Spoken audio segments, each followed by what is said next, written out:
Here is a question that sounds absolutely crazy until you understand the math. How can something forgotten in a Brazilian barn for 30 years possibly be worth $500,000? Seriously, 500,000. For what most people would call junk. But right there is the automotive paradox we're diving into today, where time doesn't destroy value.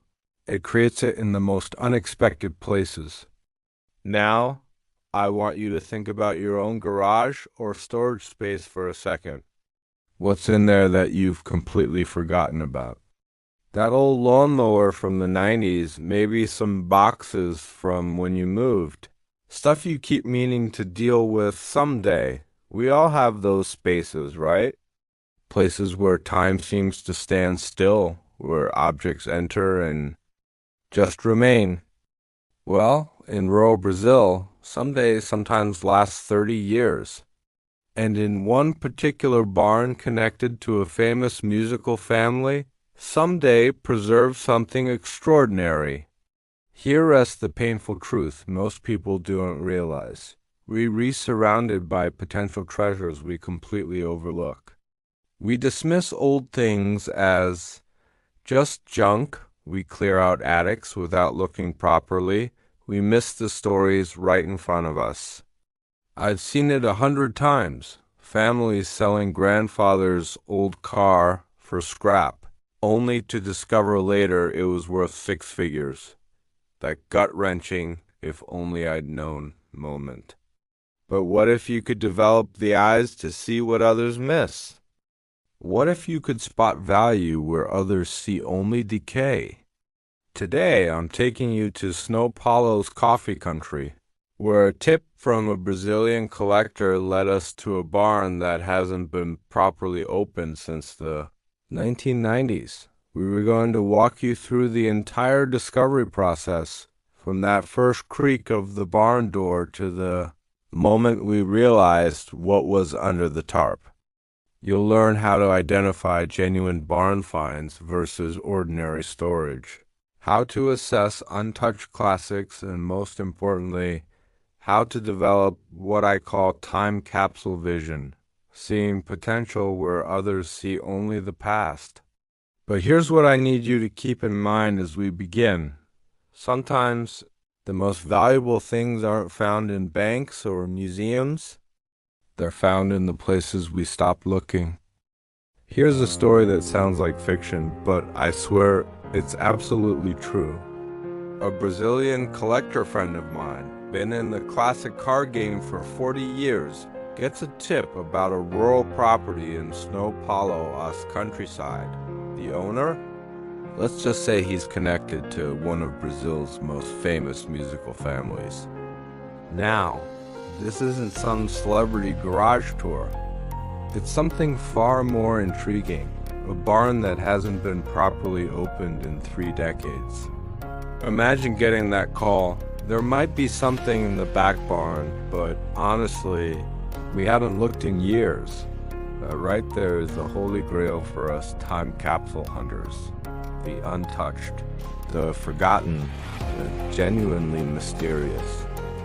You're not dealing with a curated collection. You're facing genuine neglect, which paradoxically creates perfect preservation. And get this, the family had completely forgotten what was even under those tarps. So picture us standing there, the Brazilian collector and I, facing this weathered barn door. The air smells of aged wood and damp earth, and there's that eerie silence that only comes from something time abandoned. Most people would see a decaying structure. We saw a potential time capsule. But here's what gets me every time. In moments like these, you read not just opening a barn door. You reopening a chapter of someone's life that even they forgot existed. And what we found inside? Well, that's where this gets really interesting. Now, to understand this discovery, you need to picture where we are. We're about 2 hours from São Paulo, heading toward the Serra The Mantiqueira Mountains, that Brazil's famous mountain range that gives us places like Campos do Jordão, the Switzerland of Brazil, with its European architecture and cool climate. But we're not going to the tourist spots.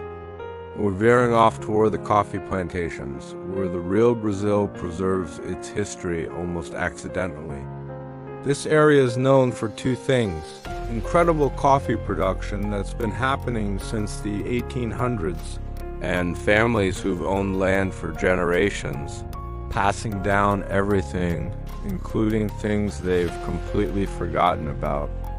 My Brazilian collector friend, Carlos, who has been navigating these back roads since the 70s, explains that in this part of São Paulo state, time operates differently.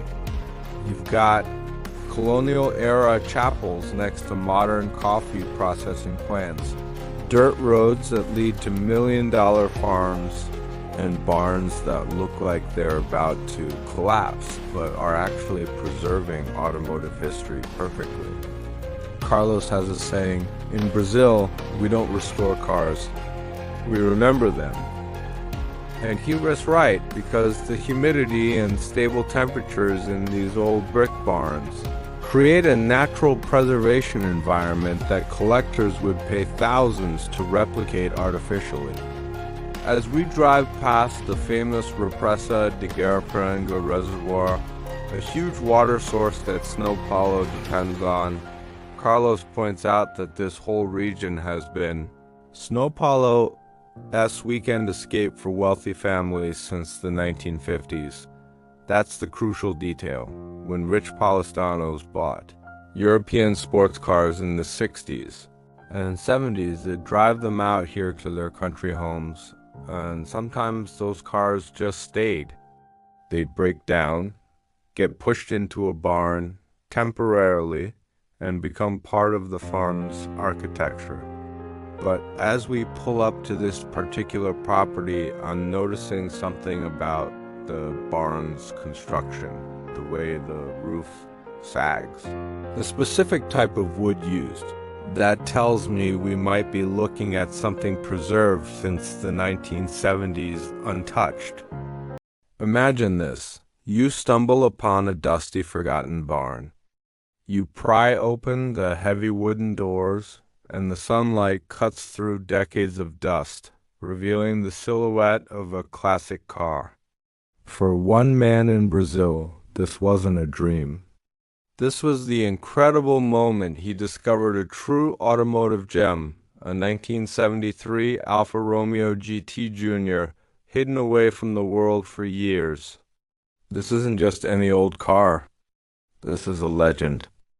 The Alfa Romeo GT Jr., part of the famed 105/115 series coupes, was designed by the one and only Giorgetto Giugiaro at Bertone.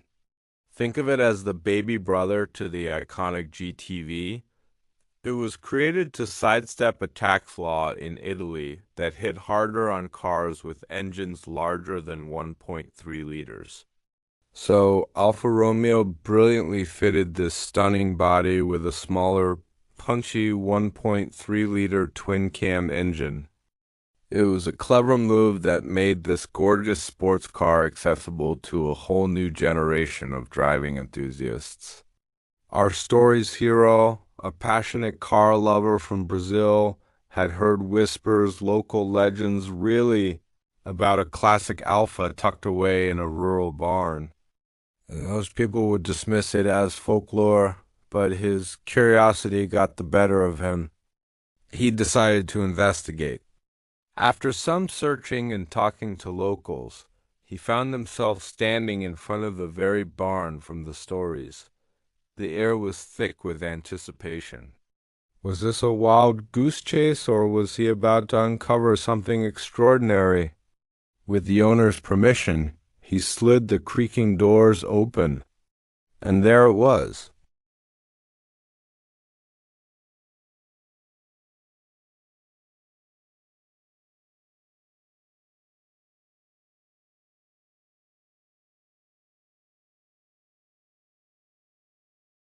The condition was exactly what you'd expect. The red paint was faded and peeling in spots, revealing the primer and even some bare metal underneath. A light patina of surface rust hinted at the humid Brazilian climate it had been sleeping in. The interior was a time capsule. The seats were intact but grimy, the dashboard coated in dust, and the air smelled of old leather and time itself. You could almost feel the history. Who drove this car? What journeys did it take before being parked here? And why was it left to slumber for so long? The key was still with the car. In a moment of pure hope, they decided to see if the engine would even turn. After checking the fluids, connecting a fresh battery, and a bit of tinkering, they turned the key.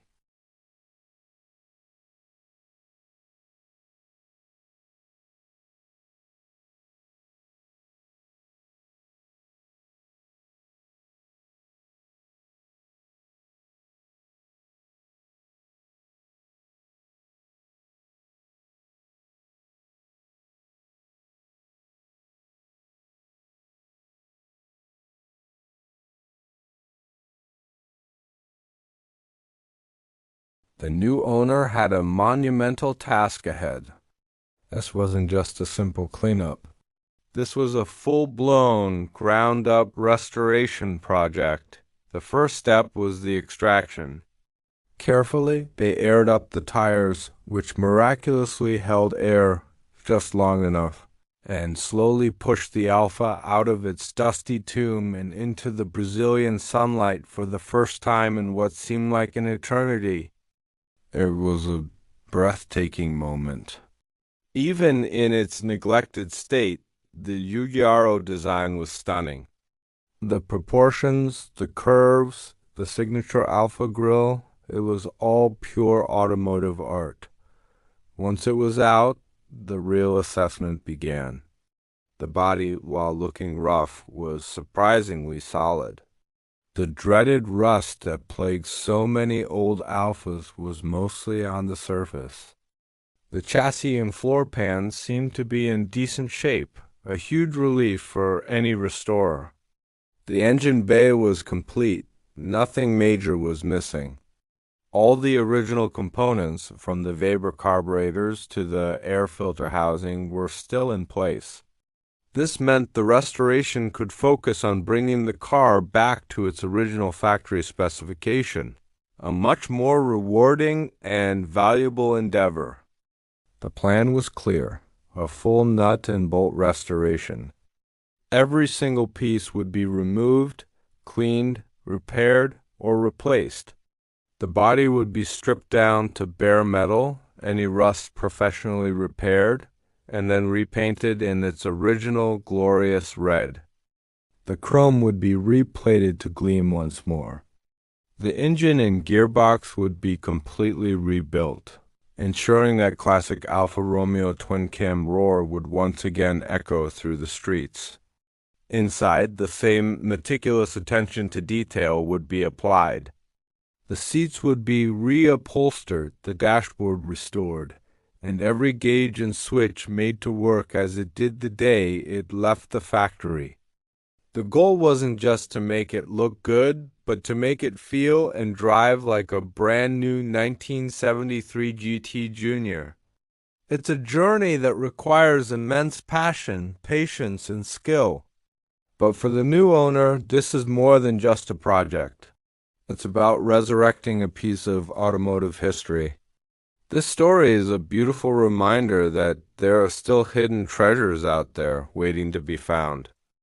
It is a testament to the enduring appeal of classic cars and the passionate individuals who dedicate themselves to preserving them. The Alfa Romeo GT Junior is more than just metal, rubber, and glass. It represents an era of beautiful design, spirited driving, and pure motoring passion. We'll be following this restoration closely, bringing you updates as this incredible 1973 Alfa Romeo GT Junior is brought back to life from its slumber in a Brazilian barn.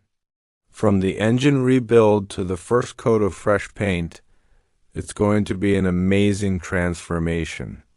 Imagine the day it finally rolls out of the workshop, gleaming under the sun, its engine singing that perfect alpha tune. It will be a car reborn, ready to create new memories. Thanks for joining us on this amazing discovery. If you love stories about classic cars and incredible barn finds like this, make sure you're subscribed to the channel. You won't want to miss seeing this beautiful Alpha get the second chance it deserves. Hit that follow button, and we'll see you in the next update. So here's what I want you to take away from today's adventure. That Alfa Romeo in the Brazilian barn isn't just a car. It's a lesson in seeing differently. It's proof that time doesn't always mean decay. Sometimes it means preservation. Sometimes it means transformation into something more valuable than anyone could have imagined. Remember those 3 key principles we uncovered today? First, neglect can be the best preservation method. Second, context tells the real story. And third, emotional connection creates lasting value. Those principles don't just apply to classic cars. They apply to everything in your life that has history. Here's your homework for this weekend, and I'm serious about this. Pick one forgotten space in your life. Could be your garage, attic, storage unit, even that junk drawer in the kitchen. Give yourself 1 hour to explore it, not as cleaning, but as discovering. Look for 3 things. First, anything with a story you've forgotten. Second, items that represent a specific time period. Third, objects that were made to last. Take pictures, make notes, and here's the crucial part. Research just one of those items online. You'd be shocked how often that old thing turns out to have a fascinating history or even unexpected value. Now, I want to hear from you in the comments. What's the most interesting thing you've ever found in a forgotten space? Or if you haven't found anything yet, what space are you planning to explore first? Share your stories. The good, the bad, the "I can't believe I almost threw that away" moments. This community of time capsule hunters is growing because we learn from each other's discoveries. So hit that subscribe button and turn on notifications, because next week we'll be heading to Mexico to document one of the most incredible stories of automotive persistence. How a factory kept building the Volkswagen Beetle for 25 years after Germany quit. It's the living legend that connects directly to today's barn find. The question is, will you keep seeing the world as everyone else does, or will you start seeing the time capsules all around you?